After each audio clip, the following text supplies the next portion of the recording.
réponse auto. Le kiosque d'Europe 1 et toutes ses plumes, Marion Calais pour les régions, Axel de Tarlet pour l'écho, Xavier Yvon qui va nous faire vivre la campagne américaine depuis New York et Eva Rock devant la télé. Bonjour à tous. Bonjour Thomas. Hello, c'est Xavier qu'on a entendu là-bas de l'autre côté de l'Atlantique. On attaque avec la presse nationale. Sarkozy candidat, c'est la une d'aujourd'hui en France. C'est aussi la tendance du jour. Dès le premier coup d'œil à vos journaux, vous constaterez ce matin que le désormais candidat a déjà atteint son premier objectif de campagne, occuper l'espace médiatique. Le Figaro titre Sarkozy candidat sous le signe de l'identité française. Les Échos se penchent naturellement plus particulièrement sur son programme économique. Il fait aussi la une du Monde. Il fait peur à Libération qui titre « Le pire, c'est qu'il peut gagner ». Pour Libé, Nicolas Sarkozy a la peur pour programme. L'Humanité préfère ne pas trop le voir et le renvoie donc en pages intérieures. Sarkozy en lice pour la primaire dans le couloir le plus à droite. Même chose pour La Croix qui préfère offrir sa une à nos héros des JO. Alors le livre de Nicolas Sarkozy s'appelle « Tout pour la France » avec un détail qui n'a pas échappé à 20 minutes. Le deuxième T de « tout » est imprimée en rouge. Mais alors pourquoi donc cette lettre, la seule, est-elle en rouge ? Est-ce que vous avez une idée, non ? Moi, j'ai aucune idée. Aucune idée. Eh bien, la France veut savoir, s'amuse 20 minutes. Sur les réseaux sociaux, on s'en amuse. Certains y voient une correction de dernière minute ou une référence au thé de télépéage, pourquoi pas. Quand d'autres y voient une signification plus biblique et historique, croix chrétienne, croix des Templiers ou encore croix de Lorraine. Elle n'est pas comme ça la croix de Lorraine, hein. Il y a une deuxième barre au milieu. Les journalistes de 20 minutes ont poussé leur enquête jusqu'à appeler la maison d'édition. Mais on leur a répondu, écoutez bien, il faut rappeler demain matin. Voilà. Et puis il y a l'équipe qui titre Le Grand Bazar. C'est plus de la politique, c'est du foot. Ça concerne la vente de l'OM qui tourne au vaudeville puisque Margarita Louis-Dreyfus a démenti le rachat du club alors qu'un repreneur potentiel avance le retour de Marcelo Bielsa et un recrutement pléthorique. Affaire à suivre. Donc tiens, je salue Natacha Polony qui vient d'entrer dans le studio. Vous avez une petite idée, vous, Natacha, pour le thé de tout ? Honnêtement, quand on la regarde, on voit une croix biblique et on pense aux racines chrétiennes. On a l'impression d'un message subliminal. Mais peut-être que je me trompe totalement. Peut-être que ça sert juste à le repérer dans les rayons de librairie. Ou à On faire voit parler encore un peu plus du livre. Et ça fonctionne là encore.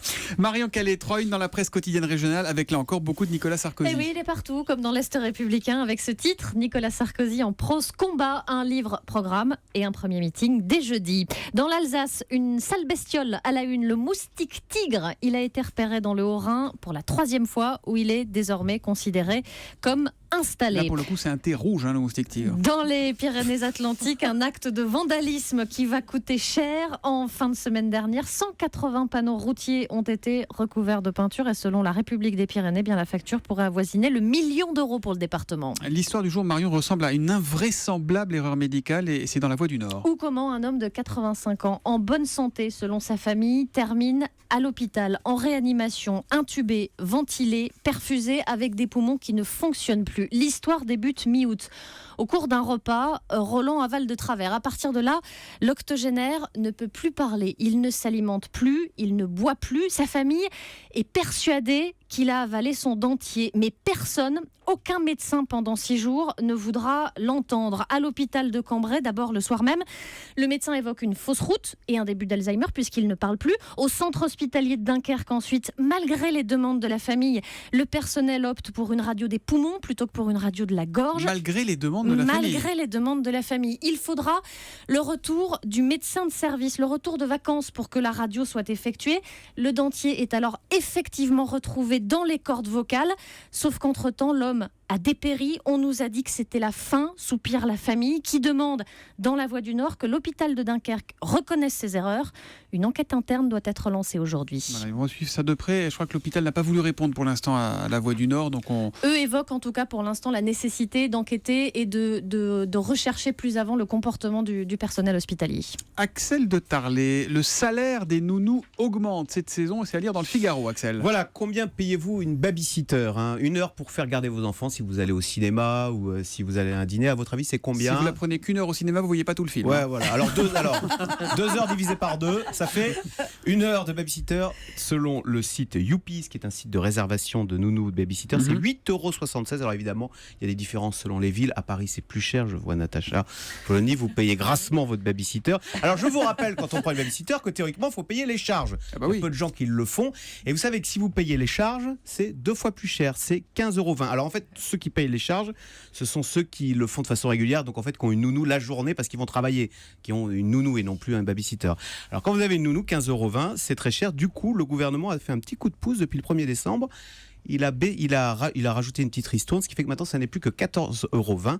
Et bien, bingo, le nombre de demandes a triplé selon ce site Youpies. En fait, que se passe-t-il ? Il y avait beaucoup de nounous qui travaillaient au noir et qui maintenant sont déclarés puisqu'on a baissé les charges. Et puis alors, indique le C'est site... simplissime sur Internet pour déclarer les femmes de ménage, les nounous, c'est simplissime, c'est 3 clics. Voilà, et puis c'est moins cher, 1 € de moins désormais. Et puis il y a un autre phénomène que constate ce site Youpies, c'est qu'il y a plus de demandes le dimanche pour les nounous, tout simplement parce qu'avec la loi Macron, les commerçants ouvrent davantage le dimanche et donc il faut davantage de nounous pour garder les enfants. J'ai trouvé la ville la moins chère pour faire garder vos enfants. Oui. C'est Quenoy-sur-Dole, je ne connais pas, c'est dans le nord. Et c'est là-bas, c'est 7,58 € de c'est l'heure. pratique. Si vous habitez à Marseille, vous prenez le train, vous faites garder vos enfants là-bas et c'est moins cher. Sur Dole, 7,58 € de l'heure. Nouveau rendez-vous dans le kiosque Actualité Oblige. On va aller aux États-Unis tous les matins avec vous, Xavier Yvon. Aux États-Unis, où sort un livre très attendu aujourd'hui sur Donald Trump, livre signé par 2 journalistes du Washington Post. Oui, le livre s'appelle Trump Revealed, ce qu'on pourrait traduire par Trump dévoilé. Les 2 journalistes ont eu droit à une 20aine d'heures d'entretien avec Donald Trump himself. Alors si Trump déménageait pour le bureau ovale de la Maison-Blanche, le livre donne une idée de la manière dont il travaillerait. Pas d'ordinateur. Le matin, première activité, passer en revue tout ce qui a été dit ou écrit sur lui. Il ne lit pas de notes ou de rapports trop longs. Il préfère être briefé à l'oral et rapidement. Pas le temps, dit Trump, qui a avoué aux auteurs qu'il essaierait bien quand même de lire une biographie de président américain. Et il a le choix puisqu'il n'en a lu aucune. Ce que montrent les auteurs dans ce livre, c'est que Trump, ce n'est ni un homme d'affaires, ni un homme politique, c'est un homme sandwich. Une publicité vivante pour lui-même. Je vais vous lire cette phrase que je trouve très éloquente dans le livre. Trump convoqua les journalistes pour une conférence de presse au bar Trump, situé au rez-de-chaussée de la tour Trump, à côté du Resto Grill Trump, à quelques pas du glacier Trump. Et du magasin Trump, qui mettait en vitrine une nouvelle eau de toilette Donald Trump, le parfum. Et bien sûr, à votre avis, sur quoi porter cette conférence de presse ? Sur Donald Trump ou Ronald Reagan ? Voilà, sur la création de l'université Trump.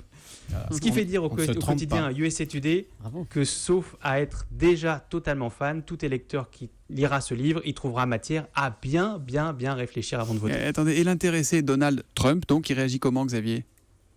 Eh bien, pas très bien. Pourtant, Donald Trump a joué le jeu des entretiens et il a déjà contre-attaqué avec son dernier tweet, là, il y a 2-3 heures. N'achetez pas ce livre, ennuyeux, sauf qu'avec ses 11 millions d'abonnés, il risque plutôt d'en faire la pub. Ouais, c'est sûr. C'est la mode, dis donc, les chefs d'État qui parlent à des journalistes et qui en font des livres. Suivez mon regard. On dirait, les chefs d'État, c'en est pas encore un. Il y en a un en France qui est sorti avec notre ami Antonin André, et puis il y en a un qui va sortir avec Gérald Davet du Monde, je crois. Voilà, la télé ce soir, de la souplesse. Nadia Comaneci, la gymnaste et le dictateur, c'est à 22h20 sur Arte. Vous pensiez que les JO c'était terminé, c'est mal me connaître évidemment. Alors l'histoire que vous allez découvrir dans ce documentaire, c'est d'abord celle d'une clameur qu'on a entendue en 1976 à Montréal. Vous avez sans doute vu ces images, Nadia Comaneci, elle a 14 ans, elle vient de finir son exercice au bar asymétrique. Et alors la suite, c'est son entraîneur de l'époque, Bella, qui le raconte. Enfin, la note s'affiche sur le tableau et c'est un grand 1.0. 1.0. Je suis prêt à foncer sur le jury et là je vois Nadia qui s'approche, les yeux écarquillés. Mesdames et messieurs, pour la première fois dans l'histoire du sport, un 10 parfait, du jamais vu. Oui, sauf que les informaticiens, ils n'avaient jamais imaginé qu'un athlète pouvait obtenir un 10, donc le 10 ne rentrait pas dans l'écran. C'est comme ça qu'on a eu 1.0. Voilà. Nadia Comaneci, elle est vraiment entrée dans la légende de la gymnastique. Pour le coup, c'est vraiment devenu l'héroïne en Roumanie, qui était dirigée déjà par les Ceausescu. Elle a été récupérée par le couple de dictateurs et elle est rentrée au pays pour recevoir une autre médaille et écouter sa petite voix d'enfant de 14 ans. Cher camarade Ceausescu, je suis très émue. Car aucune médaille ni autre titre ne vaut la distinction que vous accorde votre propre pays. Et voilà, ce documentaire en fait va vous raconter aussi les rapports entre le pouvoir politique mis en place et puis le sport. C'est à la fois très touchant, très documenté et c'est vraiment raconté comme une histoire pour les enfants. Et ça s'appelle donc Nadia Comaneci, la gymnaste et le dictateur sur Arte à 22h20. Rideau sur le kiosque.